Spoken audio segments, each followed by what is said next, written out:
오늘 함께 보실 말씀 예레미야애가 3장 55절에서 마지막 절까지 되겠습니다. 예레미야애가 3장 55절에서 마지막 절까지 말씀 되겠습니다. 여호와여, 내가 심히 깊은 구덩이에서 주의 이름을 불렀나이다. 주께서 이미 나의 음성을 들으셨사오니 이제 나의 탄식과 부르짖음에 주의 길을 가리지 마옵소서. 내가 주께 아뢰날에 주께서 내게 가까이하여 이르시되 두려워하지 말라 하셨나이다. 주여, 주께서 내 심령의 원통함을 풀어 주셨고 내 생명을 속량하셨나이다. 여호와여, 나의 억울함을 보셨사오니 나를 위하여 원통함을 풀어 주옵소서. 그들이 내게 보복하며 나를 모해함을 주께서 다 보셨나이다. 여호와여, 그들이 나를 비방하며 나를 모해하는 모든 것 곧 그러나 나를 치는 자들의 입술에서 나오는 것들과 종일 나를 모해하는 것들을 들으셨나이다. 그들이 앉으나 서나 나를 조롱하여 노래하는 것을 주목하여 보옵소서. 여호와께서 주께서 그들의 손이 행한 대로 그들에게 보응하사 그들에게 거만한 마음을 주시고 그들에게 저주를 내리소서.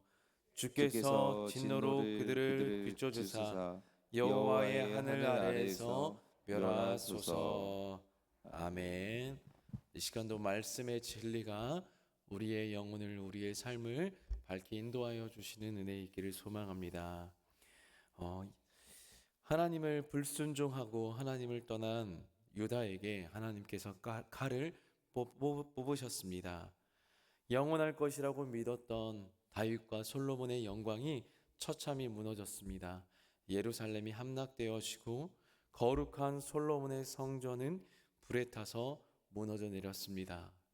예레미야 선지자는 40년 동안 자기의 일생을 다 바쳐서 피눈물로 말씀을 선포하고 기도하였지만은 그렇게 기도하고 선포했던 그 도시, 자기의 또 어떤 행위를 통하여서 입술을 열어 말씀으로 예언했지만은 그대로 이루어진 참상을 보면서, 그 참혹한 참상을 보면서 예레미야는 슬프다라는 어떤 고백으로 애가 슬픔의 노래를 부릅니다. 이 슬프다, 에카라고 하는 이 번역된 단어는 직역하면 어찌하여죠. 어찌하여. 대체 어찌하여 이렇게 되었는가? 하나님의 도성, 하나님의 영광이 임하였던 이 땅이 어떻게 이렇게 되었는가 하면서 예언하고 권면하고 경고했는데 결국 이렇게 참혹함을 당한 예루살렘을 보면서 슬픔과 비통의 노래를 부릅니다. 그래서 유대인들은 지금까지도 이 예루살렘이 함락되었던 4월 9일이 되면 예레미야 애가를 읽으면서 역사를 되돌아보고 하는 어떤 그 절기를 지킵니다. 빈부귀천 남녀노소를 막론하고 수많은 사람들이 죽고 살아남은 자는 포로로 끌려가고 남은 예루살렘을 지켜보면서 선지자는 슬픔을 토해냈습니다. 그 어떤 참혹함을 보면서 어떤 소망이 올라올 수 있었을까요? 무엇 하나 바랄 수 없는 참혹함을 보면서 시작된 슬픔의 노래였지만은 선지자의 이 슬픔의 노래의 애가는 무너져버린 예루살렘 가운데 절망으로 끝나는 것이 아니라 하나님을 바라봅니다. 과거 아무것도 없었던 아브라함과 이삭과 야곱과 또 요셉의 때 애굽으로 넘어가서 그래서 그 400년 동안에 국민도 영토도 주권도 없었던 그 이스라엘이라고 하는 민족을 명실상부 나라로 세우신 그 하나님을 다시 바라봅니다. 그 하나님을 바라보면서 회복을 소망하고 하나님이 일으켜 주실 그 은혜를 다시금 바라보는 것이 오늘 본문의 내용입니다.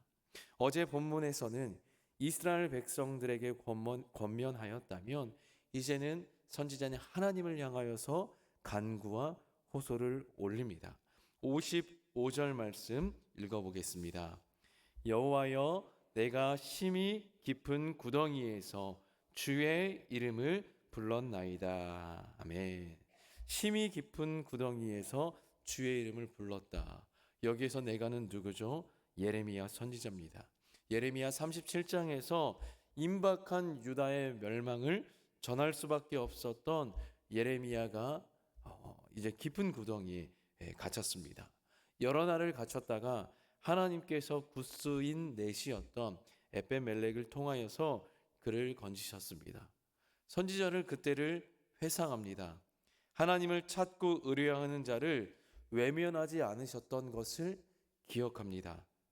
혼자서는 벗어날 수 없었던 깊은 구덩이, 그곳에서 주를 불렀던 간구를 들으시고 건지셨던 것처럼 지금 유다의 참상과 유다의 신음소리를 하나님께서 들으시는 것을 간절히 요청합니다. 여러분, 그래서 신앙생활에서 중요한 것 중에 하나는 바로 기억입니다. 말씀에 대한 기억, 하나님을 경험했던 기억, 하나님이 응답해 주셨던 그 구원에 대한 기억이 중요합니다. 왜요? 하나님은 변함 없으시기 때문입니다. 약속하신 것을 이루셨고 약속하신 대로 행하셨던 하나님의 어떤 그 행하심에 대한 역사에 대한 그 기억이 중요합니다. 변함없으신 분이기 때문에 그분과 그분의 말씀, 그분이 행하신 일에 대해서 기억하는 것은 분명 과거의 일이지만 오늘 우리의 믿음과 신앙, 우리의 덜어는 무너져 버렸거나 우리의 쓰러져 버린 우리의 이 삶이 회복되기 위하여서 그 힘이 되는 것이 기억입니다. 그래서 시인은 그때를 기억하면서 기도합니다. 우리 56절을 보시면 주께서 이미 나의 음성을 들으셨사오니 이제 나의 탄식과 부르짖음에 주의 길을 가리지 마옵소서. 아멘.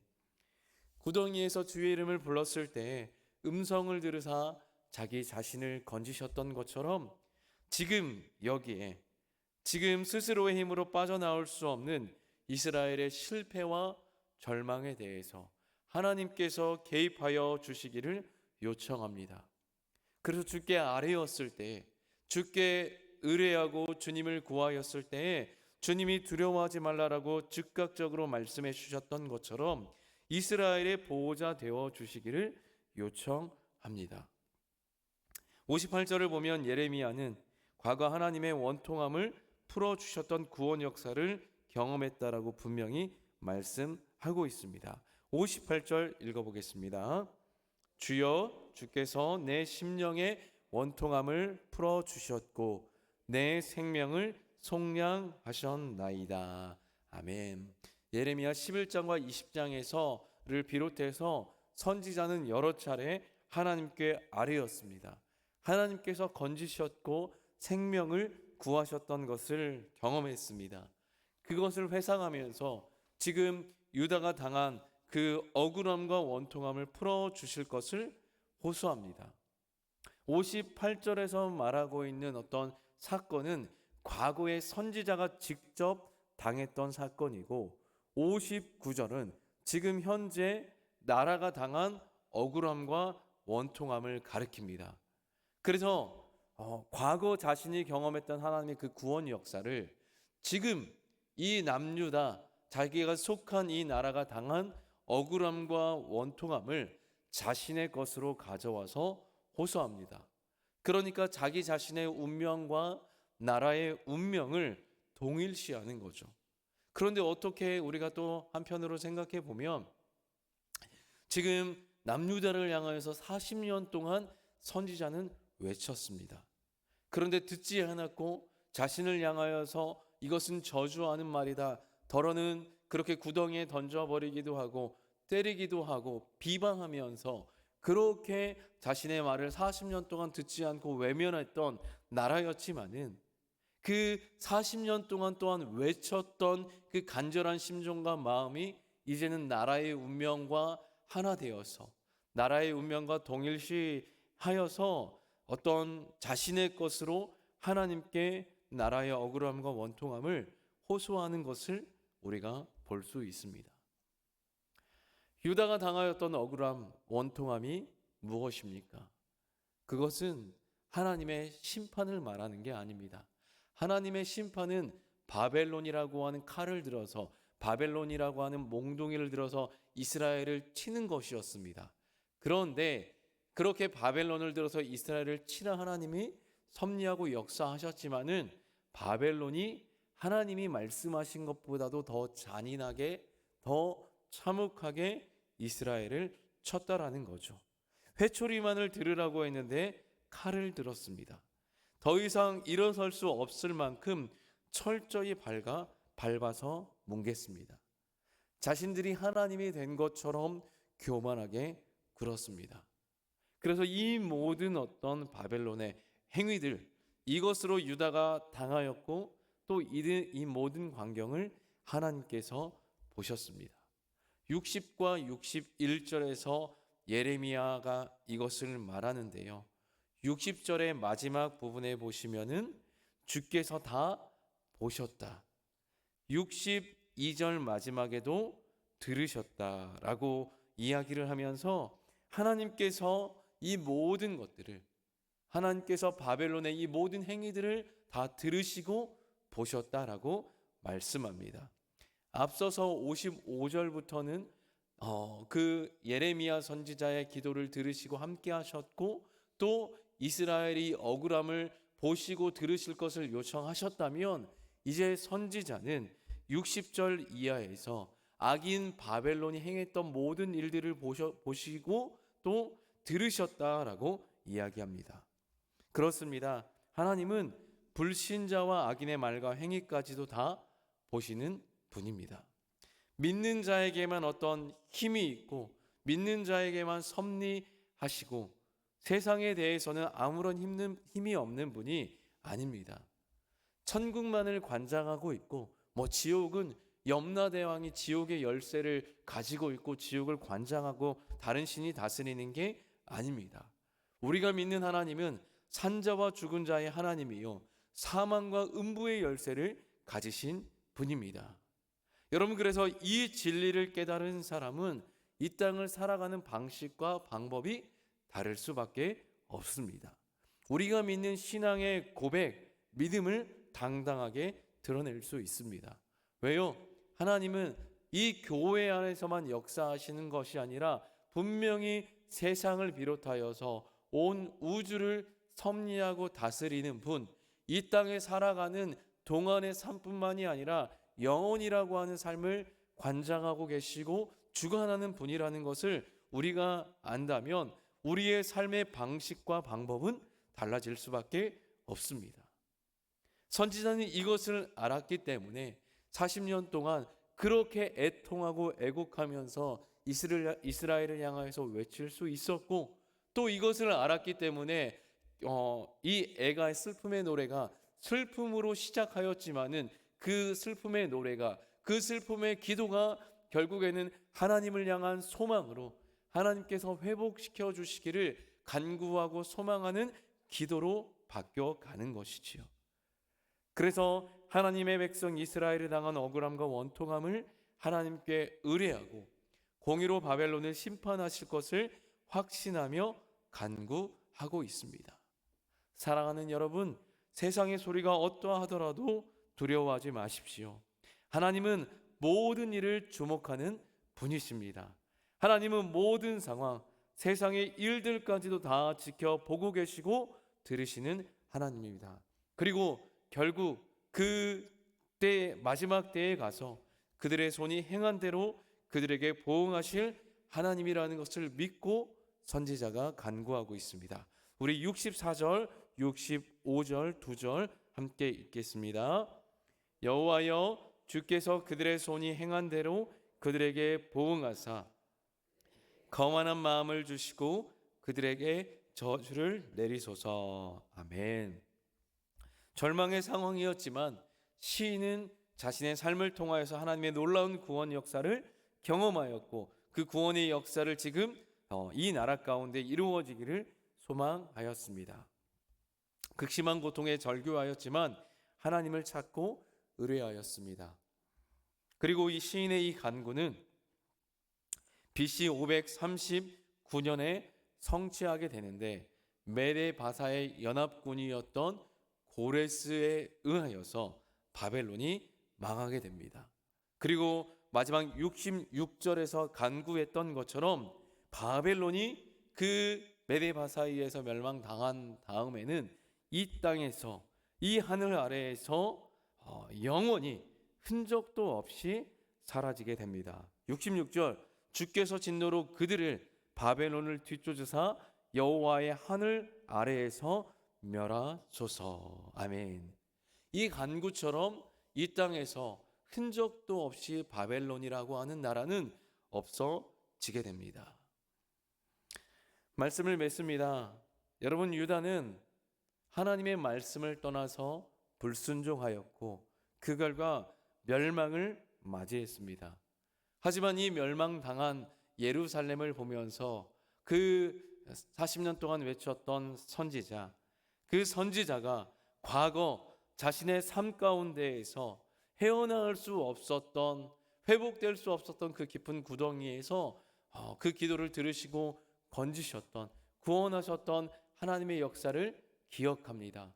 그리고 그 기억, 하나님의 그 구원을 지금 이 순간으로 가져와서 깊은 구덩이와 같은 스스로 헤어나올 수 없는 멸망의 상황 가운데 갇혀있던 그 나라를 자신의 고난, 자신의 억울함과 원통함으로 가지고 와서 하나님께 기도하고 찾고 의뢰합니다.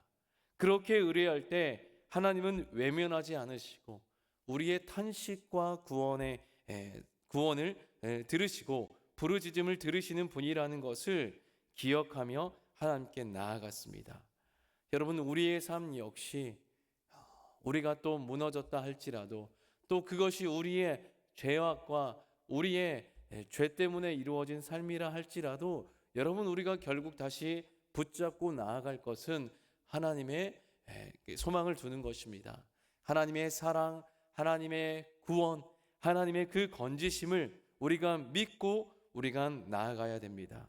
우리의 억울함과 고난, 이 모든 것을 하나님이 보시고 결국에는 하나님의 선으로 이루어 가실 것을 믿고 의지하며 살아가야 됩니다. 오늘도 여러분, 우리의 삶이 어떠하던지 간에 우리가 절망으로 우리의 삶이 무너져 있는 것이 아니라 우리의 영원한 어떤 패배감과 우리 자신에 대한 어떤 자존감, 나의 인생은 아무런 보잘것이 없다라고 하면서 우리 자신을 무너뜨리는 것이 아니라 오늘도 우리는 주님을 바라보고 우리의 삶이 예수 그리스도의 피값으로 주고 산 세상의 그 무엇과도 비교할 수 없는 값진 인생이요, 값진 우리의 존재라는 것을 인식하는 가운데에서 오늘도 하늘 아버지께 우리의 모든 소망을 두고 살아가실 수 있는 우리 모든 성도님들 될 수 있기를 예수님의 이름으로 간절히 소망합니다. 아멘. 사랑과 은혜의 하나님, 오늘도 우리가 하나님께 소망을 두고 나아갑니다. 우리의 무너진 상황이 있다면, 우리의 스스로의 삶으로 노력으로 어찌할 수 없는 바 우리의 상황에 놓여져 있다면은 하나님, 아무런 근심과 걱정하지 말고 하나님께 모든 것 들고 나아가서 아뢰고 간구하는 우리들 되게 하여 주시옵소서. 하나님의 공의와 정의를 믿고 의지하게 하여 주시고 세상의 모든 것을 주목하여 보시고 들으시는 하나님을 믿으면서 나아가게 하여 주시옵소서. 때가 되면 모든 사람들이 그들의 손이 행한 대로 보응하실 그 하나님을 믿으면서 오늘 우리의 삶을 돌이키게 하여 주시고 하나님 기뻐하시는 삶으로 오늘도 걸어갈 수 있는 우리 참된 성도의 삶이 되게 하여 주시옵소서. 감사합니다. 오늘도 우리의 삶을 인도하실 주님을 또한 간절히 또 소망하고 그렇게 역사하실 주님을 믿고 소망하며 우리의 영원한 소망 되신 예수님 이름으로 기도드립니다. 아멘. 함께 우리 기도합시다. 하나님께 소망을 두는 우리의 인생 되게 하여 주시옵소서. 기도해 주시고 은혜와 사랑이 흘러넘치는 교회 되게 하여 주시옵소서. 또한 진리 안에 바로 서 있는 교회 되게 하여 주시옵소서. 1027 한국교회 연합예배와 집회, 우리 교회도 2대 정도 버스 2대가 가게 되는데요. 참된 진리가 선포되어지고 진리 안에 이 나라가 서기를 함께 결단하고 나아가는 한국교회 되게 하여 주시옵소서. 또한 오늘 목요 전도가 있습니다. 그리고 수능이 얼마 남지 않았는데요. 우리 수험생들을 위해서 기도해 주시고, 담임 목사님 25년 신년 목회 계획을 놓고 또 한 주간에 보내고 있습니다. 하나님, 이 목사님을 위해서도 간구해 주시고, 또 나라와 민족과 우리 세계 열방을 위하여서 또 우리 개인의 기도의 제목을 놓고 하나님 한 분만을 또 바라고 의뢰하며 우리 주여 한번 부르시고 함께 기도하겠습니다. 주여.